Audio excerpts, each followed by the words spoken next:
Well, hey guys, what's going on? It's Stef here. I hope you've been well. I know I have, and it's time for another metal detecting relic hunting adventure. Today's episode brings us back in the woods to that virgin cellar that I found back in October. I'm beginning to feel like a broken record in these intros of the videos lately, but what can I say? I just keep going back because it keeps on producing. It is insane. And today we went deep for one of the finds in particular. And honestly, looking back at the footage, most of the stuff was pretty deep. But as is to be expected, the Minelab Manticore picked up that deep stuff no problem. So without further ado, let's hop in. Okay, this one looks kind of odd, but I think I might have something decent. It's possible.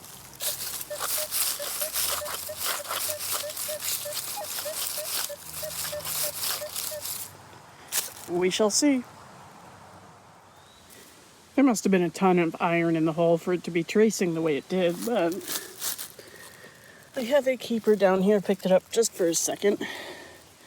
We have a wee button. I doubt there's anything on the front. Maybe. If there is, I'll come back. If not, we'll keep moving. Good sign.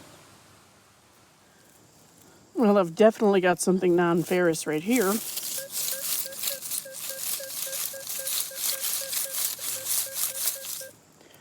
Let's go get it.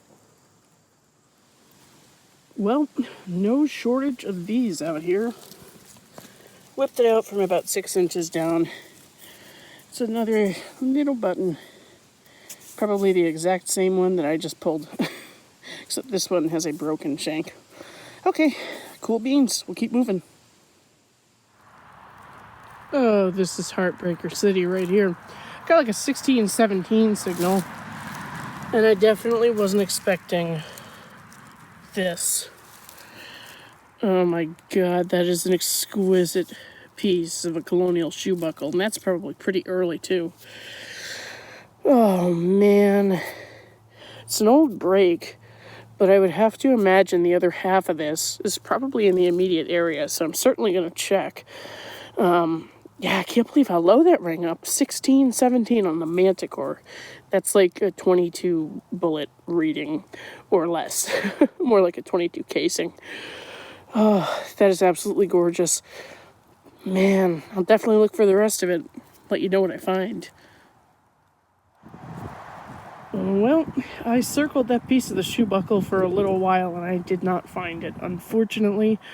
Very, very sad, but I just got a really low conductor. I mean, it was coming up an 8 or a 9 on the Manticore. Went for it.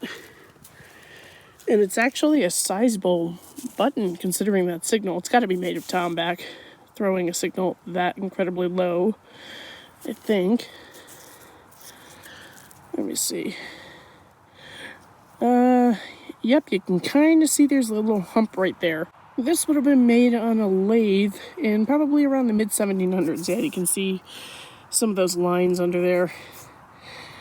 I think there might actually be a pattern on it too, which would be really cool. If I see something come through for sure, I will come right back. Well, I apologize for not filming too many signals, but at this site there's so much road noise I figured I would save you the trouble of having to listen to that unless it's something like probably a coin. This was coming up around a 22, had some depth to it. About 8 inches, and I think I'm going to have another tomback button just because of how low that rang up. Yeah, the other one, just by the way, did not have a pattern on it.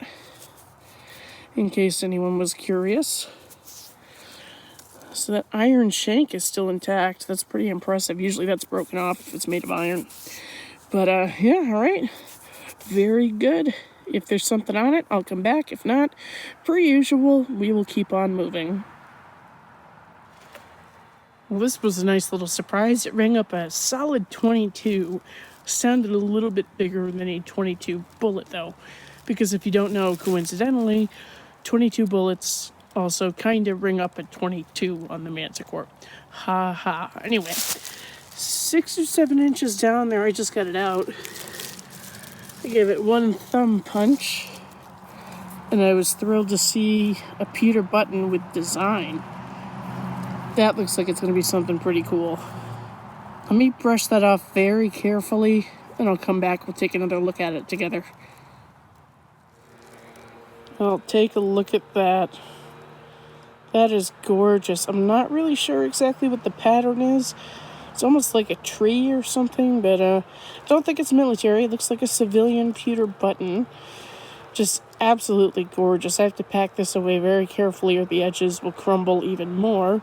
But I am surprised that it held up pretty well when I was brushing it off. So really happy with that. That's a nice early piece of colonial history. Gotta love it. This one has a really nice bright sound to it considering it's coming up in the 50s. So we'll take a look at it together.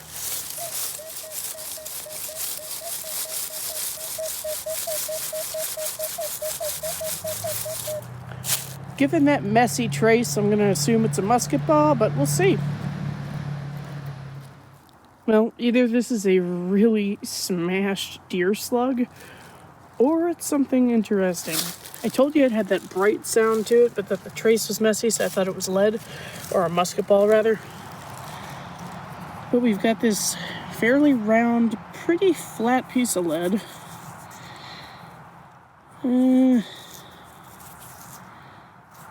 I guess it's probably just a smashed musket ball. Yeah. It's got to be what that is. You know, if I find out it's something different, I'll let you know, but... Yep. I like calling my shots. That's always fun. Always fun, even if it's not a fantastic relic, because, yeah, I don't even think that's going to make the musket ball jar, but, you know, tells a story about the site, so worthwhile all the same. Okay, well, I got a 39 to 40 signal. It's about 8 inches down there. I just flung it out. You can already tell what it is. Looks like it's going to be a saddle strap guide with some remaining silver wash there. So this is made of either brass or copper, and it was silvered. This is easily from the 1700s, part of some horse tack. I wonder if there was a design on there. I can't quite see if there was. Huh. Very cool. Must have been mixed in with iron because that should have rang up quite a bit higher, but just testament to the target separation, I suppose. Very good. Okay, decent looking target with some decent depth, so we'll take a look.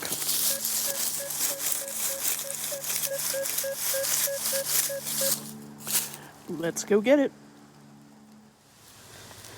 And we have from 8 inches down through a root battle and me flinging dirt in my own face, in my eye. That was fun. Just got it over here. I'm not sure if it was worth dirt in the eye or not, but it's a little round ball, probably for a pistol. Nice and old. We'll take it. Okay, well, I'm standing on the plug where I got that pistol round, and I got this signal.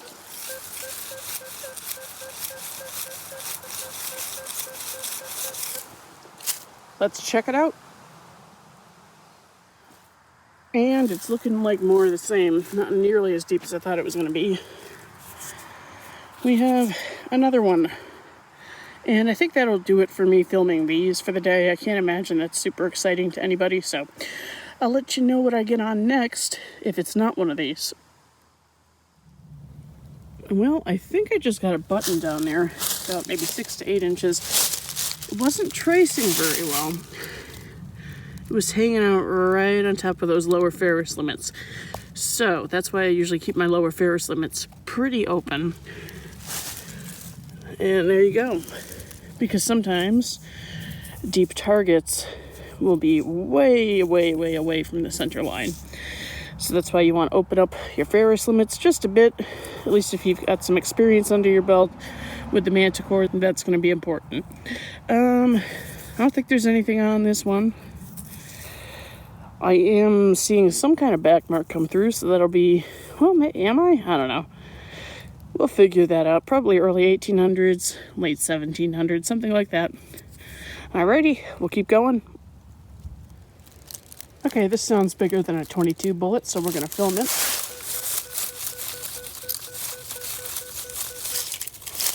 Let's take a look. Yep, I was right.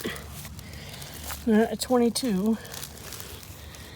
We have no focus. Let's check that out. Okay, so it's going to be another button. Nothing on it, but we love them all the same. Well, sort of. I'd like if there was an eagle on here or something, but diggers can't be choosers, so. Very good. We'll keep moving along. Okay, I didn't film this signal. It's getting to be later in the day. The shadows are getting longer, as you can probably see. It's like a 17 to 19 signal, something like that. And, God, that's a massive shake. What is going on with this one? Is that Tom back? I think so. Huh. Well, if there's anything interesting about it, truly interesting, I'll come back. If not, we'll keep moving. Phew, this was a deepie. That's easily, I think it was about 10 or 11 inches, to be honest. It was more than pinpoint or deep. Got it out of the very bottom.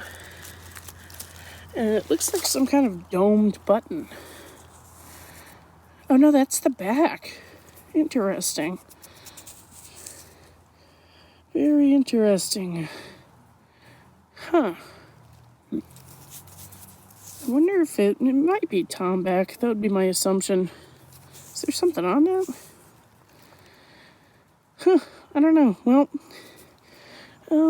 I'll give this a quick thumb punch. If it's interesting, I'll come back. But if it just is still plain... Oh, wait a minute. You know what? Oh. Yep, it is Tom back. Look at how... Ah, that cleaned up so nicely. That's very cool. All right, well, I'll spray it off and stuff. And if it has an etching, which I don't think it does, I'll come back. If not, we'll keep moving. Well, it figures. I'm in the dark and I have the best signal of the day.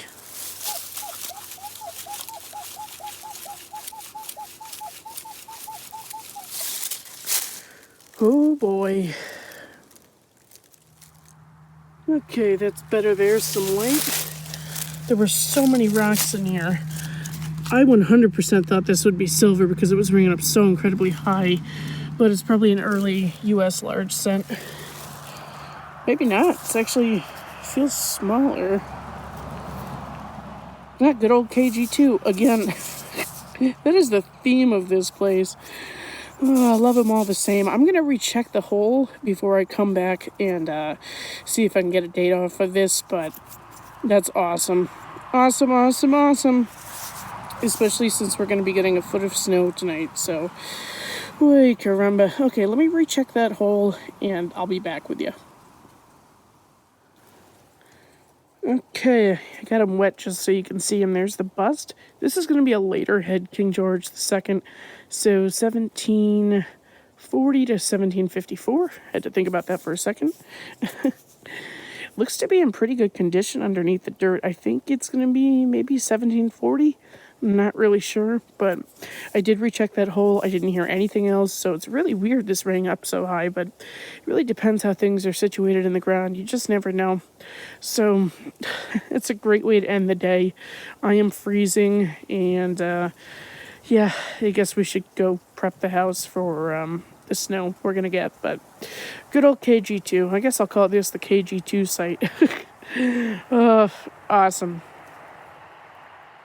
Okay, guys, well, that's going to wrap it up for this week's episode. I know it wasn't the most exciting one that I've got out on YouTube, but thankfully, per usual, I landed a coin at the very end of the day. That's always a win, and tons of buttons, tons of musket balls. You have to wonder why there were so many musket balls at this site, and I think I have an answer, but you won't see that answer for weeks. Suffice it to say, though, I'm really excited about it. But no more spoilers on that. I'm gonna get out of here. Before I do though, if you have made it this far and you really enjoyed the video but haven't already done so, please go ahead and hit that subscribe button and the notification bell so that you don't miss an upload from me in the future. It means a ton to me when you subscribe, and it keeps encouraging me to make these videos for you. So again, I really hope you enjoyed that, guys, and we will see you next week.